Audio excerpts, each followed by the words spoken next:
역사 속 가장 유명한 단신 콤플렉스의 주인공 나폴레옹. 그런데 만약 그 모든 이야기가 처음부터 누군가 의도적으로 만들어낸 거짓말이었다면 어떨까요? 오늘 우리는 200년 넘게 이어진 역사적 오해의 실체를 파헤칩니다. 나폴레옹 보나파르트. 이 이름을 들으면 많은 사람들이 가장 먼저 떠올리는 이미지가 있습니다. 우스꽝스러운 모자를 쓰고 손을 배 속에 찔러 넣은 채 당당하게 서 있는 작은 체구의 황제. 그리고 그 옆을 둘러싼 키 큰 병사들. 이 이미지는 단순한 역사적 사파를 넘어서 하나의 문화적 상징이 되었습니다. 심리학에서는 아예 나폴레옹 콤플렉스라는 용어가 생겨났을 정도입니다. 키가 작은 사람이 그 열등감을 보상하기 위해 공격적으로 행동한다는 이 심리 이론은 나폴레옹이 실제로 작았다는 전제를 깔고 있습니다. 수백 년 동안 전 세계 수억 명의 사람들이 아무런 의심 없이 받아들인 이 이미지. 그런데 여기서 한 가지 불편한 질문을 던져야 할 때가 왔습니다. 과연 우리는 나폴레옹의 키에 대해 단 하나의 1차 사료라도 직접 확인해 본 적이 있을까요? 아니면 그냥 누군가 그렇다고 했으니까 그렇게 믿어온 것일까요? 나폴레옹의 키에 관한 혼란은 놀랍게도 단순한 단위 변환 오류에서 시작되었다는 설이 있습니다. 나폴레옹이 사망한 뒤 작성된 부검 기록에는 그의 키가 5피트 2인치로 기재되어 있었습니다. 이 수치가 영어권으로 전해지면서 문제가 발생했습니다. 당시 프랑스에서 사용하던 피트와 인치는 영국의 그것과 단위 크기가 달랐습니다. 프랑스의 1인치는 영국의 1인치보다 약 2.7cm 더 길었습니다.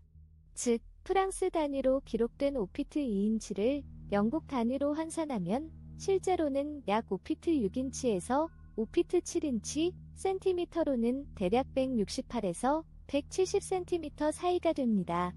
이는 당시 프랑스 남성의 평균 키와 거의 동일하거나 오히려 약간 웃도는 수준입니다. 단 하나의 단위 혼동이 역사상 가장 유명한 인물 중 하나의 이미지를 완전히 뒤바꿔 놓은 셈입니다. 그렇다면 이 오류는 단순한 실수였을까요? 아니면 누군가 의도적으로 퍼뜨린 것이었을까요? 역사학자들 사이에서는 나폴레옹의 왜소한 이미지가 영국의 전략적 프로파간다에서 비롯되었다는 견해가 널리 받아들여지고 있습니다. 18세기 말에서 19세기 초 영국과 프랑스는 유럽 패권을 놓고 치열하게 충돌하고 있었습니다.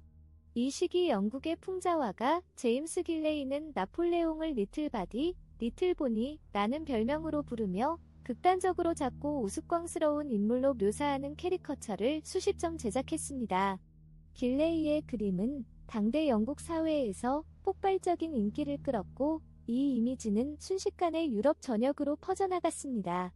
전쟁 중인 적국의 최고 지도자를 우스운 난쟁이로 그려내는 것은 단순한 풍자를 넘어선 심리전이었습니다. 실제로 나폴레옹은 당시 주변 측근들에게 작은 하사관이라는 별명으로 불리기도 했는데 이는 키를 비하하는 말이 아니라 친근함과 전우애를 표현하는 애칭이었다고 알려져 있습니다. 200년이 지난 지금도 그 캐리커처의 그림자는 여전히 우리 머릿속에 살아있습니다. 현대 과학과 역사학은 나폴레옹의 실제 신체 조건을 보다 구체적으로 재조명하기 시작했습니다. 2004년 영국의 인류학자들이 나폴레옹의 남은 유물과 역사 기록을 종합 분석한 연구 결과에 따르면 그의 키는 약 168cm였던 것으로 추정됩니다. 이 수치는 당시 프랑스 남성 평균 키인 164에서 166cm를 웃도는 것으로 결코 단신이라고 볼 수 없습니다.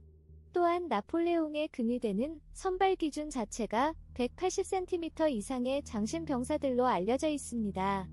황제가 항상 이 거구의 병사들에게 둘러싸여 있었으니 상대적으로 작아 보이는 시각적 착시가 발생했을 가능성이 충분합니다. 나폴레옹과 직접 만난 인물들의 기록에서도 그를 유독 작다고 묘사한 경우는 드물다고 알려져 있습니다. 오히려 그의 존재감과 카리스마, 날카로운 눈빛에 대한 묘사가 훨씬 더 많이 남아 있습니다. 과학적 분석이 쌓일수록 역사가 그려온 작은 황제의 이미지는 점점 더 근거를 잃어가고 있습니다. 나폴레옹의 키 논쟁은 단순히 한 인물의 신체 치수를 바로잡는 이야기가 아닙니다.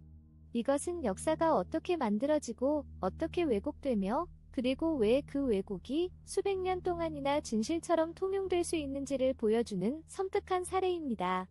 하나의 단위 오류와 하나의 풍자 그림이 결합되어 만들어진 이미지가 심리학 용어를 탄생시키고 교과서에 실리고 영화와 소설 속에 고스란히 재현되었습니다. 진실을 기록한 사람들의 목소리는 오락적으로 더 매력적인 거짓말에 묻혀버렸습니다. 이쯤 되면 우리는 스스로에게 물어봐야 합니다. 우리가 역사적 사실이라고 굳게 믿고 있는 것들 중에서 나폴레옹의 키처럼 누군가의 의도나 사소한 오류에서 시작된 이야기는 또 얼마나 더 있을까요? 역사는 승자가 쓴다고 했습니다. 그러나 때로는 역사를 가장 재미있게 각색한 자가 쓰기도 합니다. 나폴레옹은 키가 작지 않았을지 모릅니다. 하지만 그를 작게 만들려 했던 누군가의 의도는 지금 이 순간에도 우리 안에서 살아 숨쉬고 있습니다. 오늘 영상이 흥미로우셨다면 구독과 좋아요로 응원해주세요. 우리가 당연하게 믿어온 역사적 상식들을 하나씩 뒤집어보는 콘텐츠는 앞으로도 계속됩니다. 다음 영상에서도 아무도 묻지 않았던 질문을 함께 던져보겠습니다.